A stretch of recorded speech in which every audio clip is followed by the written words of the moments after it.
What's up guys, Chris Schwartz-edmisten here from Schwartz-edmisten Web Design. Welcome to episode 2 of How Do I Make That in Squarespace. In today's episode, we're going to be looking at how to create this cool Parallax Hero section in Squarespace 7.1. Last week, I got an email from someone who sent me this tutorial of this parallax scrolling effect created from HTML, CSS, and JavaScript, and they were wondering if it was possible to do in Squarespace. So original credit goes to this channel. I'm simply adapting and updating their code so that we can do this effect in Squarespace. The principle behind this effect is simple. Take an image, split it up into multiple layers, and then save out each layer as their own PNG image. As long as each layer's image has the same dimensions, when you stack them back on top of each other, they will appear as though the original image has been reconstructed. Except now we can control the movement of each layer independently. So the first thing I did was open the vector image in Illustrator, organize the different parts of the image into layers, and export each layer as a PNG. To make sure each layer has the same dimensions as your artboard, when exporting your layers, make sure to check Use Artboards. This is really important as it will clip any portions of layers that are outside the artboard, and will also save layers that are smaller than the artboard, such as the moon here, at the same dimension as the artboard. If we did not click that setting, the moon would be saved at the dimension of the layer, which we don't want. Let's jump into Squarespace and add a section to the top of the page. Next, we will add all of the image layers to image blocks in the section. The order that you upload them in matters, so start by uploading the backmost layer and work your way forward. That goes for our text and button block we're adding as well. Because we want them to be behind our front mountain, I will add those blocks before the front mountain image. Now that we have all of the blocks added to the section, we can start writing our CSS to position the image blocks absolutely relative to the section. So now let's go ahead and target this section. I'm using the Chrome extension, the Squarespace block identifier extension. So now I click on the section ID and it grabs it, and now I can open up some curly brackets, and any CSS I write here is going to be limited to this one section. So the next thing I want to do is I want to set all of these image blocks. Basically, I want to turn them into like background images for this section. So we're going to position them absolutely relative to the section that they're in. So in order to do that, we need to target all of the image blocks in the section. So I'm going to target each image block using their class of image block. You can see each image block in the section gets that same class of image-block. So the way you target classes in CSS is with a period. So I'll do dot image-block and open up some curly brackets. And now we're targeting all image blocks. But one thing to note about image blocks is they have their own elements. There's multiple layers and levels that make up the image block. So the image block has other divs in it, and they have properties that give the image its width and its height. So like, for example, inside of this image block, if we look at this element here, it has a maximum width of 2500. So this element can't get any bigger than that. And if we go in further and toggle this open, this gives it its aspect ratio. So it's getting a padding bottom of 45%. And then if we go to the image itself, it's getting a left, a top, a width, a height. All these different properties are being set on the image itself. But we don't want the image blocks to be determining the width and the height of the image. We want the image block to get the width and the height of the section as a whole. We want it to fill up the full width and full height. So what we need to do is we need to target not just the image block itself, but all of these different elements within the image block. And we need to reset all these properties so that the image block is not determining any of those properties. So the way that we can do that is we can target the image block, and we can also target all elements inside the image block by targeting the image block class and then following it by a space and an asterisk. So this is targeting all elements inside of the image block. And now we can start resetting all of those properties. So the first thing I want to do is give them a position of absolute. And I'm going to be using important tags on most of these properties just to make sure that we are overriding all of Squarespace's inline styles. So I'm going to give it a width of 100%, a height of 100%, a max width of 100%, a left of 0, a top of 0, a padding of 0, a margin of 0. And now we can see that we've kind of reset all of our image blocks here, and they're not the full height of the section though. So we can see that they are positioned to absolute, but absolutely positioned elements, they get positioned to absolute relative to their nearest parent that also has a position defined. So what that means is we can go to our image block in the section. So here's all of our different image blocks, and they are all in. Let me just go ahead and close that image block there. So all of these blocks are in a column here. And so the nearest parent that has a position defined for these elements, let's just go search through the parents. So a parent is, all these blocks are inside of other elements. So the elements that they're inside are considered their parents. So let's go up to the nearest parent. There's no position defined. We can go up to SQS row and we can see that, oh, this does have a position defined. So right now, if we hover over this element, we can see that these blocks are being positioned relative to this nearest parent. So what we need to do is we need to target that SQS row class, and we'll set its position to unset. And so now you can see, cool. So it's no longer being positioned relative to this element. The images jumped much bigger than that, but now they're being positioned relative to some other parent. So if we go up through the parent elements, and we can see if they have a position defined, and none of these do. But if we go up to the content wrapper class, we can see that the content wrapper class does have a position of relative. And that's the last parent before the section that has a position defined. So we also need to set this element's position to unset. So let's go ahead and add a comma, and then we'll target the content wrapper. And now we've also set that element's position to unset as well. So now the nearest parent with a position defined is the parent container. This is the section that all those image blocks are in. And we can see that this one does have a position of relative. Here we go, position relative. Okay, perfect. So now whatever height and width the section is, the images are going to be 100% width and 100% height as well. And here I do have some misspellings, it looks like. Important. Just want to make sure that all those are spelled correctly. There we go. Okay, so now the images are warping. They're 100% width and height of the section. No matter what the dimensions of the section are, they're going to squeeze and squish and warp to make sure that that is true. And so that's not what we want. We want them to keep their aspect ratios, but we just want to make sure that they fill the section. And the way that we can do that is we can give them an object fit of cover. And what that does is it just says, make sure that the image is at least 100% width and 100% height. It can be more than that. It just can't be less than that. And that way all the images keep their aspect ratios, which looks much better. So that's awesome. And this element, it only applies to image elements. And so it's being added to every single element inside the image block. But since it only applies to image elements, it doesn't really matter that we're applying it to every element. So it perfectly solves our problem. The next thing you might notice is that the button is not clickable, and that's because our front mountain layer is covering it up.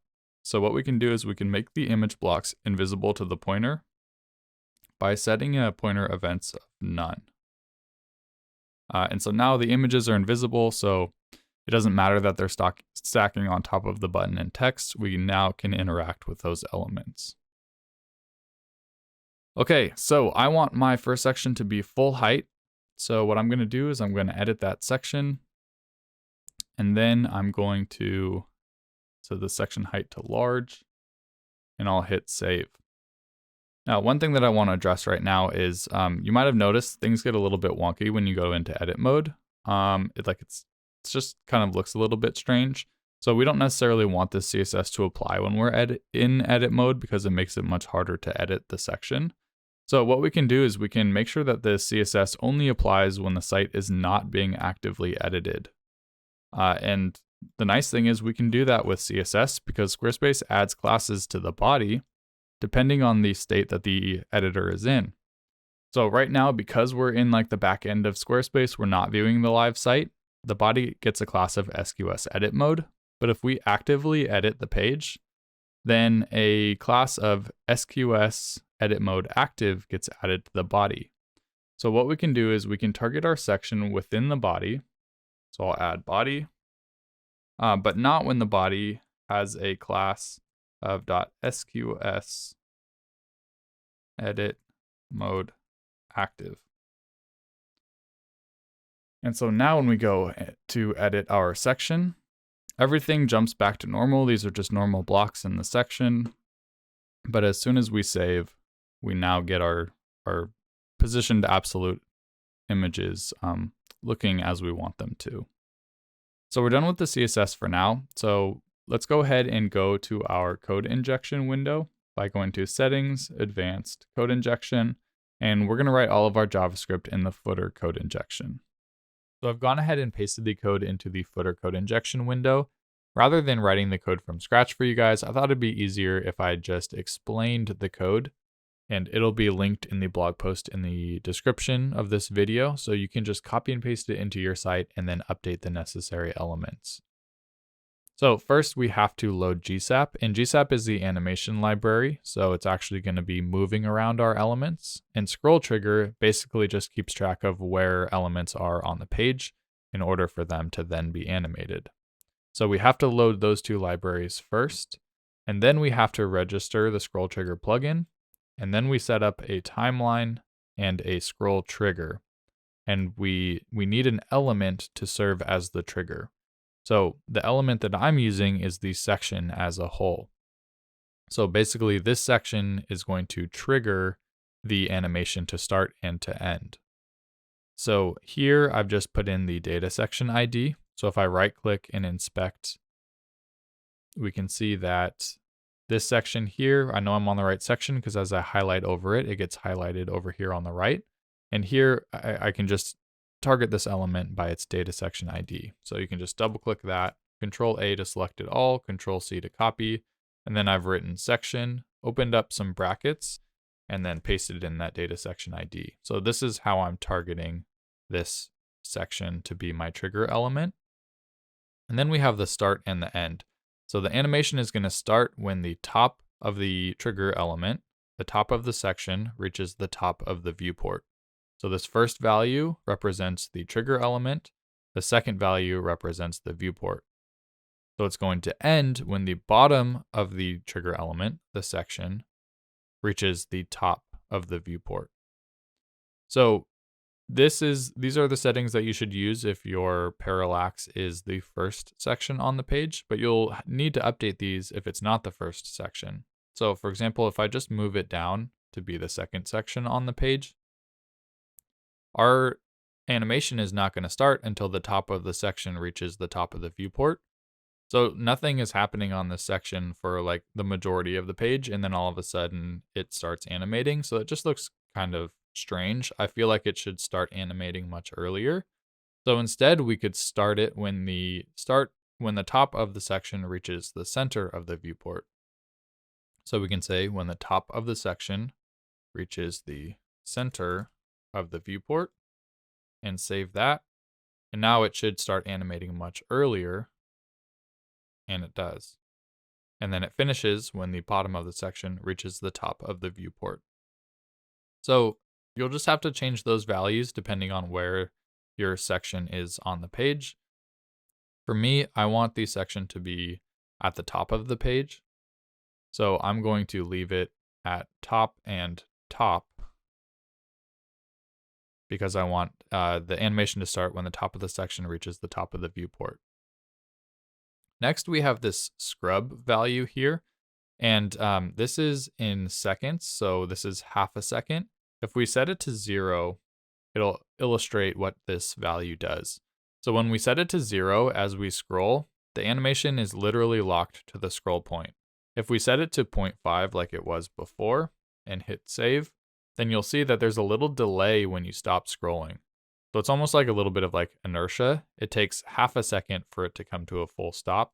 And if I set this to 1, a full second, you'll really see that delay happen. So I'm gonna scroll down and then stop scrolling, and you can see there's tons of inertia there.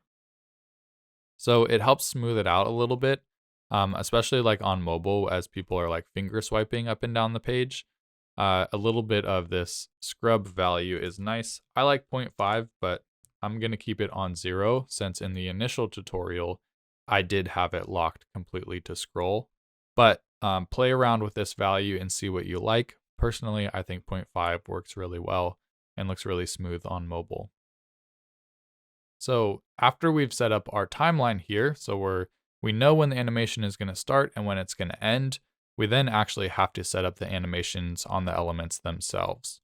So here I have set up an animation for each one of my image blocks and also for my text block and button block. And I'm just targeting each element by its block ID. So if I inspect the page, bring up my Chrome Inspect tools, if I open up this content wrapper and then keep opening up the elements until I get to my row, my column that has all of my different elements in them, you can see here's all the different image blocks, and then we have our text block and our button block, and then finally the last image block. Well, at the block level, each block gets an ID, and you can use IDs as long as they start with block. So you might sometimes see an element that has like a UE, and this element has an ID, but it starts with a UE. These are dynamic and they change on page load, so you definitely you should never target a UE ID. But if it starts with block, then you're good to go. So I'm targeting these elements by their block ID. And you can see we target IDs in CSS with a hashtag, so just make sure you include the hashtag and then the block ID. And so here you can see I've done 2 block ID, and then I'm animating it on the y-axis for this element. And a negative value will animate the element up, and a positive value will animate an element down. So here for these stars in the background, I'm animating it vertically on the y-axis, minus 150 pixels. So if I go back to full screen, you might be able to see in the screen recording, they're animating up.